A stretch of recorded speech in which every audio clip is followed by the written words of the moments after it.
ለሉላ ፍቅረኛ እንግዲህ ሉላ ያለችበትን ቤት አሳይቷለች። አሁን ላይ ቲጂ የሉላን ፍቅረኛ ያገኘችው የት ነው? እንግዲህ ፎቶዋን ካየ በኋላ ነው የልጄ እናት የታለች ብሎ ሲፈልግ እንግዲህ ቲጂ ከሷ ጋር ተገናኝቶ ሁሉንም ነገር ነግሯለች። ሉላ እህት እንዳላትና ቤዛ የምትባል ከዛ በኋላ አሁን ላይ ያለችበት ሁኔታ ደግሞ አሪፍ የሆነ ቤት ውስጥ እንዳለች ነግራው እንግዲህ ለሱ ቤቱን አሳይተዋለች። ሉላም አሁን ላይ ሱራፌል የነገራትን ነገር ይዛ ለሳሚ ሄዳ ነግሯለች።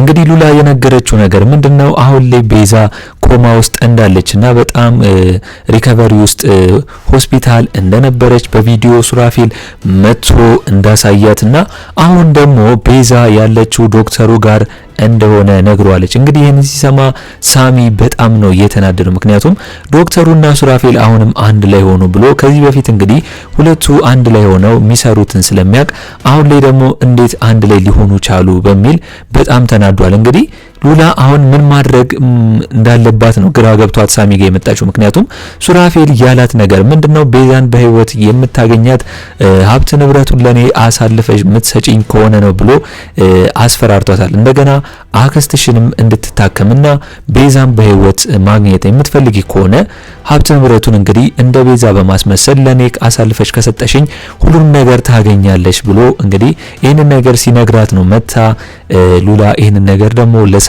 የነገረችው። አሁን ላይ ሳሚ ምንድነው የሚያደርገው? እንግዲህ ይህንን ሚስጥር ዶክተሩ ለሱራፌል ለማንም ሳሚም ሆነ ሌሎቹ እንዳያውቁ ብሎ ነበር። ሳሚም ሆነ ቲጂ ይህንን ሚስጥር እንዳያውቁ ብሎ ነበር። ነገር ግን አሁን ላይ ሉላ የምታምነው ሰው ወይም ደግሞ የሚረዳት የሚሆን ሰው ሳሚ እንደሆነ አስባ ይህንን ጉዳይ መታ ነግሯለች ማለት ነው። እንግዲህ ቤዛ ክፍል 68 ቶሎ እንዲለቀቅ ሁላችሁም ኮሜንት ላይ ክፍል 68 ቶሎ ይለቀቅልን በማለት ይህንን ቪዲዮ ላይክ በማድረግ ጀምሩ። እንግዲህ እንዳየነው ከሆነ አሁን ላይ ዶክተርየው ከሱራፌል ጋር አንድ ላይ ሆነው እየሰሩ ነው የሚገኙት። ምክንያቱም አሁን ላይ ሱራፌል እንግዲህ ምንም የያዘው ነገር ስለሌለ ሉላን ማሳመን አቅቶታል። ነገር ግን አሁን ላይ ዶክተሩ ቤዛን እንግዲህ ስለያዛትና ሐኪም ቤት በሱ እጅ ስለሆነች አሁን ቤዛን መግደልም ሆነ ማዳን እሱ ስለሚችል፣ ነገር ግን አሁን ላይ ቤዛን ከመግደል ይልቅ ከሱራፌል ጋር ሆነው እንግዲህ የቤዛን ሀብት ንብረት ለመካፈል እኩል ለመካፈል ብሎ ነው እንግዲህ ከሱራፌል ጋር እያወራ ያለው። ስለዚህ ሱራፌል አሁን ላይ ያለው አማራጭ ከዶክተሩ ጋር ተስማምቶ መስራት ነው። እንግዲህ ዶክተሩ ቤዛ በእጁ እንዳለች ቪዲዮ በማሳየት እንግዲህ ይህንን ቪዲዮ ደግሞ ለሉላ አሳይቶ ሉላን ማሳመን ነው የሚፈልጉት። ስለዚህ አሁን ላይ የቤዛ ሀብት ንብረት እንግዲህ በሱራፌል እጅ ከሆነ ዶክተሩ ደግሞ ከሱራፌል ጋር እንካፈል ሀብቱን እኩል ብሎ አሳምኖታል። ነገር ግን ሱራፌል አሁን ላይ ዶክተሩ ለምን የቤዛ ሀብት እንደሚፈልግ ግራ ገብቶታል። ምክንያቱም እንግዲህ አሁን ላይ ዶክተሩ በጣም ከቤዛ የበለጠ ሀብትና ንብረት እንዳለው ይታወቃል። ስለዚህ አሁን ላይ ሱራፌል ደግሞ የቤዛን ሀብትና ንብረት ራሱ ለመውሰድና ራሱ በእጁ ለማድረግ ነበር የሚፈልገው። ነገር ግን አሁን ላይ ዶክተሩ ለምን የቤዛን ሀብት ንብረት ፈለክ እያለው እየጠየቀው ነበር ሱራፌል ዶክተሩን ማለት ነው። ነገር ግን ዶክተሩ ቤዛን የመበቀያ መንገዱ ከሚገላት አሁን ላይ ይህንን ምርጫ እንደመረጠና ሱራፌልንም አንተን ለመጥቀም ብዬ ነው ብሎ ነግሮታል ማለት ነው። ሌላው ጉዳይ አሁን ላይ እንግዲህ ሉሲ ሀገር ቤት አያቷ ከሳሚ ጋር እንዲጋቡ አልፈቀደላትም። ጭራሽ ይዋስ ብሎ እንግዲህ ሉሲን ከዚህ በፊት እንግዲህ እዛ ሀገር በሚፈራ ሰው ወይም ደግሞ ለታጨችው የሆነ ሰውዬ ነበርና እሷን የሚወዳት ለሱ አሳልፎ እንደሚሰጣት ነው እየሰማው ሳሚ ደግሞ ይህንን ሲሰማ ሉሲን አጣታለሁ ብሎ በጣም ፈርቷል ማለት ነው። ሉሲም ምንም አሁን ላይ አንድ ነገር ያደረገችው ነገር የለም። እንግዲህ ይሄ ነገር የተፈጠረው ወይም ደግሞ አያቷ ያወቀባት ሉሲን እንግዲህ ቀለበት ሳሚ ያሰረላትን ካየ በኋላ ነው አያትየው እንዴት ከኔ መረጥኩልሽ ውጪ ሌላ ሰው ልታገቢ ትችያለሽ ብሎ ያስቀራት ማለት ነው። ስለዚህ አሁን ላይ ሳሚ በጣም ጨልሏል። በዚህ ንዴት እንግዲህ መጠጥ ጠጥቶ እንግዲህ ወድቆ እንደነበርና ሳሮንም እንግዲህ በማታ ይዛው እዚህ ቤት እንደመጣች ይታወቃል። ስለዚህ አሁን ላይ ሳሚ ምን ማድረግ እንዳለበት ግራ ገብቶታል። ከኩቻ ፍቅር እንዴት እሷ ጋር መሆን እንደሚችል እንደገና እሷን ቤት በኩል ማድረግ የራሱ እንደሚችል ይህንን ነገር ደግሞ ሳሮንም እንግዲህ ለማገዝ ሞክራለች። ነገር ግን የአያትየው ምርጫ ወይም ደግሞ የኩቻ አያት ፍላጎት ነው አሁን ላይ እየተደረገ ያለው። ምክንያቱም አያትየው ካለው ውጪ እንግዲህ ኩቻ ሌላ ወንድ የምታገባ ከሆነ እሱ ያሰበላትን ወይም ደግሞ አያትየው ያሰበላትን ውርስና ሌሎች ጥቅማ ጥቅሞችን እንደማታገኝ ነግሯታል ማለት ነው። ስለዚህ ኩቻ ይህንን ነገር አስባበት ሳሚ ነው የምፈልገው ካለች ባዶ እጇን ወደዚህ ትመጣለች ማለት ነው። ካልሆነ ግን ያንን ውርስና ያንን ጥቅማ ጥቅም ለማግኘት የምትፈልግ ከሆነ ግን አያትየው የሚያስብላትን የተፈራ ሰው ከሱ ጋር የምትጋባ ይሆናል ብዬ ነው የማስበው። እስቲ እናንተ በዚህ ጉዳይ ኩቻ ምንድነው የምትመርጥ የሚመስላችሁ? ሁላችሁም እስቲ በዚህ ጉዳይ ላይ ሀሳብ አስተያየታችሁን ኮሜንት ላይ አስቀምጡልኝ። እንግዲህ ሌላው ጉዳይ ቲጂ አሁን ላይ ራሷን ጥላና ራሷን ጎርታ እንግዲህ ሲጋራ እያጨሰች እና እንግዲህ ሚዛን ይዛ ተቀምጣ ነበር። በቃ ሁሉም ነገር አልሰራላትም፣ እንደገና ከስራለች ማለት ነው። እና እንግዲህ ያንን በያዘችበት ሰዓት የሉላ ፍቅረኛ እንግዲህ የሉላን ፎቶ እዛ ላይ ያፋልጉኝ ማስታወቂያ ቤዛን ካየ በኋላ ነው እንግዲህ ሉላ ናት ፍቅረኛዬ ናት በማለት ከቲጂ ጋር እየተግባቡት ማለት ነው።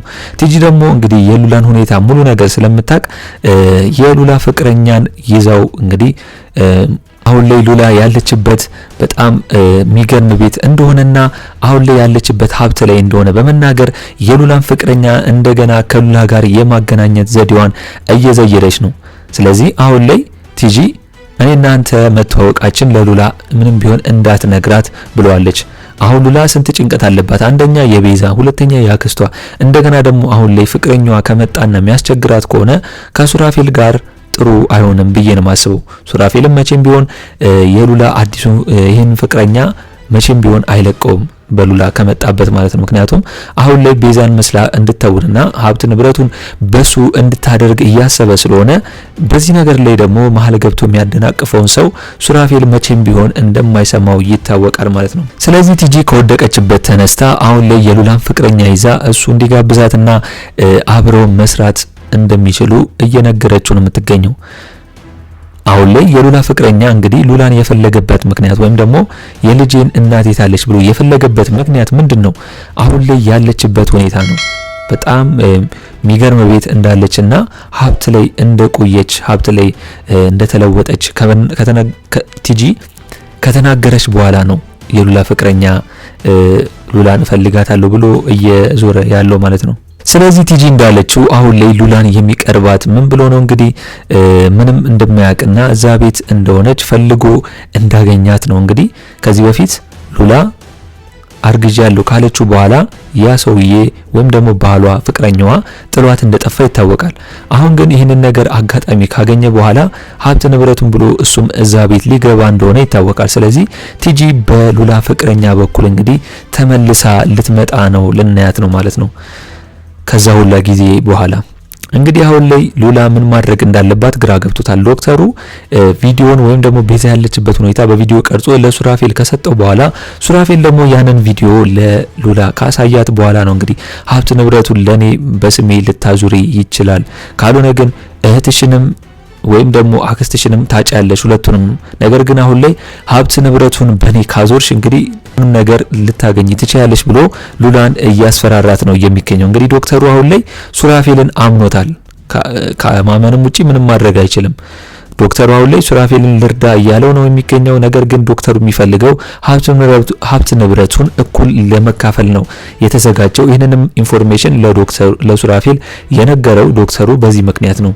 ስለዚህ ዶክተሩ አሁን ላይ ከሉላ የሚፈልገው ነገር ምንድነው? ለሱራፌል ሀብት ንብረቱን ማካፈል ግማሹን እና ለሱም ግማሹን እንዲካፈለው። ነገር ግን ሱራፌል አሁን ላይ ከዶክተሩ ጋር እየሰራ ቢሆንም የቤዛን ሀብት ንብረት ግን ብቻውን ለራሱ ለማድረግና ራሱ ለመውሰድ ነው እየፈለገ ያለው።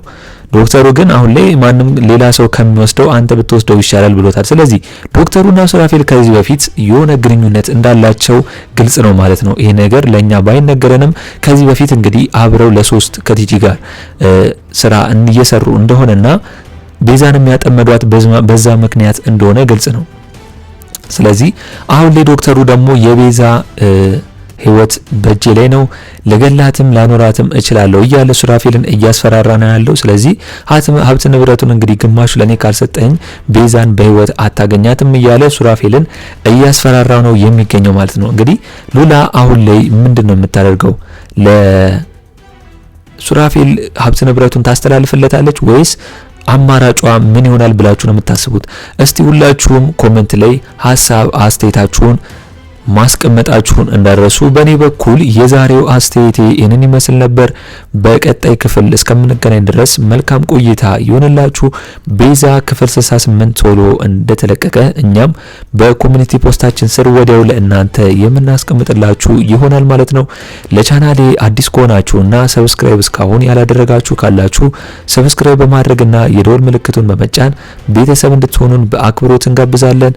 በቀጣይ ክፍል እስከምንገናኝ ድረስ መልካም ቆይታ ይሆንላችሁ። ቻው ቻው ቻው ቻው።